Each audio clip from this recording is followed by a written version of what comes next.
Bismillahirrahmanirrahim. Assalamualaikum warahmatullahi wabarakatuh. Perkenalkan, nama saya Maratu Soliha dengan NIM 24086228. Di video kali ini saya akan mempresentasikan materi saya mengenai pemanfaatan teknologi dalam pembelajaran PJOK yang berfokus pada materi teknik dasar bola basket. Teknik dasar passing dalam bola basket. Materi ini merupakan salah satu materi yang terdapat dalam RPP PJOK kelas 7 semester ganjil dalam kurikulum Merdeka. Semoga presentasi saya nanti bisa memberikan manfaat dan pemahaman kepada guru bagaimana cara guru itu memanfaatkan teknologi dalam menciptakan pembelajaran PJOK yang lebih menarik, efektif, dan interaktif. Baik, kita masuk ke dalam pengenalan bola basket. Bola basket merupakan olahraga bergu yang diciptakan oleh Dr. James Naismith di Amerika Serikat pada tahun 1891. Permainan ini dimainkan oleh dua tim yang masing-masing terdiri atas 5 orang pemain. Tujuan utamanya yaitu memasukkan bola ke dalam ring lawan sebanyak mungkin sekaligus mencegah lawan memperoleh poin. Dalam permainan bola basket, terdapat beberapa teknik dasar yang harus dikuasai, yaitu passing, dribbling, shooting, rebounding, dan defense. Nah, pada presentasi ini, saya akan lebih memfokuskan pembelajaran pada teknik passing, karena passing merupakan dasar kerjasama dalam permainan. Next, apa itu passing? Passing adalah teknik mengoper atau memindahkan bola dari satu pemain ke pemain lain menggunakan tangan secara akurat dan cepat. Passing memiliki peran yang sangat penting, karena menjadi dasar dalam membangun kerjasama antar pemain.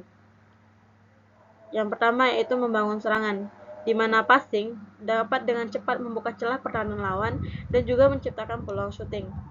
Yang kedua yaitu kerjasama tim, di mana kemampuan passing yang baik menunjukkan sinergi dan komunikasi antar pemain itu juga baik. Dan yang ketiga adalah efisiensi permainan.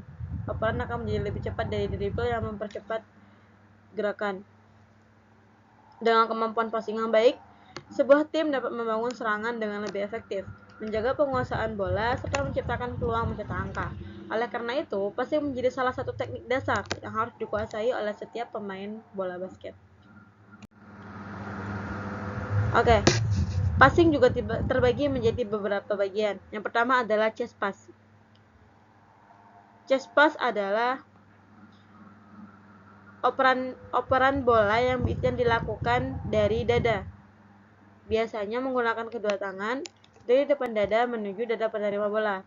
Teknik ini merupakan teknik passing yang paling sering digunakan karena memiliki tingkat akurasi yang paling tinggi dan relatif mudah dipelajari oleh pemula. Ada langkah-langkahnya seperti yang saya jabarkan dalam PPT. Yang pertama yaitu dengan memegang bola dengan kedua tangan di depan dada, posisi jari terbuka lebar, ibu jari saling mendekat di belakang bola. Ini bisa dipraktekkan langsung dengan bola yang ada. Cuman karena berhubung saya tidak memiliki bola, jadi saya belum bisa mempraktekkannya secara langsung. Yang ketiga yaitu adalah mendorong bola ke depan dengan kekuatan kedua lengan. Yang keempat, meluruskan siku dan pergelangan tangan saat melepas bola. Dan yang terakhir, mengarahkan bola ke dada penerima dengan lintasan lurus. Kelebihannya sendiri, akurasi tinggi karena menggunakan dua tangan, mulai dipelajari pemula, dan kecepatan operan yang baik. Adapun waktu yang digunakan biasanya jarak pendek hingga menengah, tidak ada penghalang antara dua pemain, dan situasi permainan terbuka. Yang kedua adalah bounce pass. Selain chest pass, terdapat juga bounce pass dan overhead pass. Bounce pass sendiri dilakukan dengan cara memantulkan bola ke lantai sebelum diterima oleh teman satu tim. Teknik ini sangat efektif digunakan ketika terdapat pemain lawan yang menghalangi jalur operan.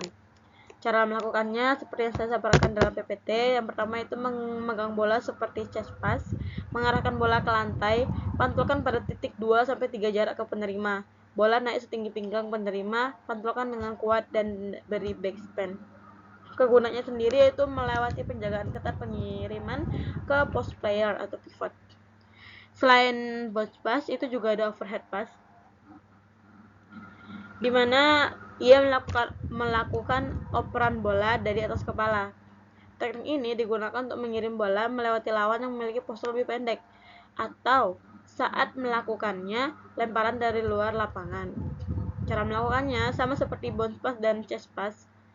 yaitu mengangkat bola dari kepala dengan kedua tangan, siku sedikit ditekuk, bola di belakang kepala, lempar bola ke depan dengan meluruskan siku, serta mengikuti gerakan dengan jari-jari mengarah ke target.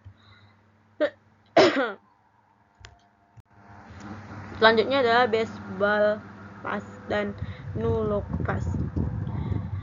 Jenis passing berikutnya adalah baseball pass, yang mana ia digunakan untuk operan jarak jauh, terutama ketika melakukan serangan balik atau fast break.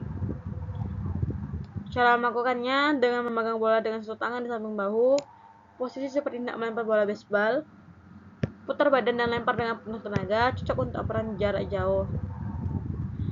Selain itu, ada no-look pass, merupakan teknik lanjutan yang dilakukan tanpa melihat langsung ke arah penerima bola.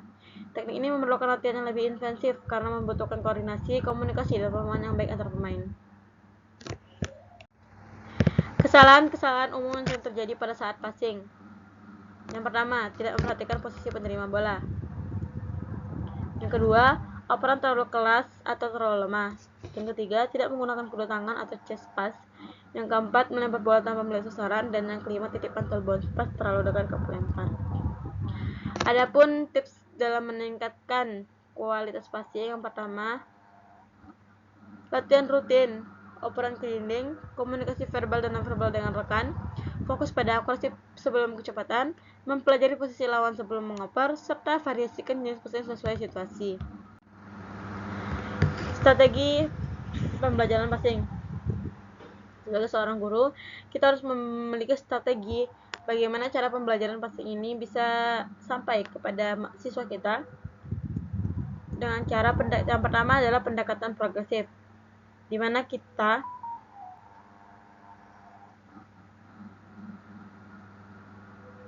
melakukan latihan cara berulang atau drill, dilanjutkan dengan permainan sederhana hingga evaluasi. Strategi-strategi inilah yang membuat siswa lebih mudah memahami teknik passing sekaligus meningkatkan keterampilan bermain secara bertahap. Misalnya nih, kita kasih anak tuh pengenalan terlebih dahulu, kita ajak dia untuk mengenal bola, nanti baru kita pasangkan mereka, kita suruh mereka saling oper-oper bola dengan teknik passing tadi, baru kita masuk ke dalam games, ajak siswa itu bermain games dan mereka memahami apa yang sudah disampaikan sebelumnya, baru nanti kita evaluasi, kita analisis apa saja yang sudah dilakukan oleh anak-anak tadi, kita evaluasi dan kita kasih masukan kepada mereka. Nanti mereka akan belajar dari hasil evaluasi tersebut.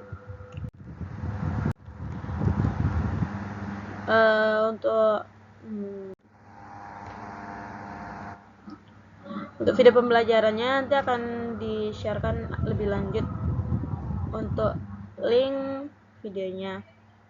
Biasanya ini banyak di YouTube maupun di TikTok terkait dengan video pembelajaran teknik passing, baik itu yang pemula, yang jenis passing yang wajib dikuasai pemain, adapun no-look pass dan baseball. Oke, dalam memanfaatkan teknologi pendidikan, dalam teknologi, kita bisa mengajak anak bermain quizzes. Biasanya kalau di sekolah-sekolah umum itu akan terkendala dikarenakan tidak memiliki handphone. Tetapi kita bisa mengajak anak bermain quizzes dengan satu laptop saja. Jadi nanti kita akan menampilkan dengan PPT, lalu kita masukkan ke dalam quizzes dan kita berikan siswa itu kesempatan maju satu persatu untuk menjawab pertanyaan yang ada di quizzes secara berkala. Tetapi jika memang merasa tidak efektif karena banyak sesuatu bagaimananya, bisa distrategikan dengan cara kita membuat soal quiz sebanyak 20 atau 10 soal. Nanti kita akan tampilkan ke depan layar menggunakan infocus. Nah, di setiap slide pertanyaan, setelah slide pertanyaan itu langsung ada jawaban. Jadi ketika kita menampilkan pertanyaan, kita beri waktu kepada anak sekitar 5 detik atau 10 detik untuk memikirkan jawabannya. Lalu diberikan kesempatan kepada mereka yang berani untuk menjawab.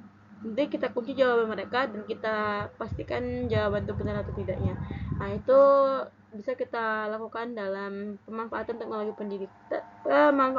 pemanfaatan teknologi dalam pembelajaran PJOK. Karena dengan mengajak anak bermain quizzes, anak akan berpikir kembali otaknya atau diputar kembali memorinya setelah apa yang kita paparkan di PPT tadi gitu. Nah, dan dalam video pembelajaran juga bisa kita manfaatkan tadi dengan memanfaatkan video-video pembelajaran itu ditampilkan kepada anak-anak melalui Infokus. Itu akan membuat anak memiliki daya tarik tersendiri, apalagi kepada siswa-siswa yang notabene belajar dengan visual. Itu akan membuat siswa lebih mudah menangkap pembelajaran materi passing ini dalam melalui video pembelajaran. Dan quizzes ini bisa memantik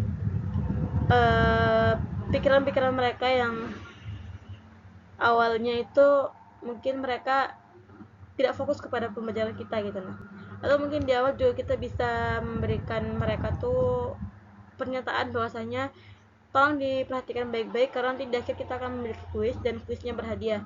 Nah, untuk memberikan semangat berupa hadiah atau reward itu tuh bisa kita berikan secara berkala atau sebulan sekali atau mungkin 2 bulan sekali untuk kelas tersebut, agar siswa tidak merasa bosan dan juga jenuh dalam pembelajaran PJOK. Mungkin itu saja yang bisa saya presentasikan pada kesempatan kali ini. Lebih dan kurangnya saya mohon maaf. Semoga bermanfaat. Wassalamualaikum warahmatullahi wabarakatuh.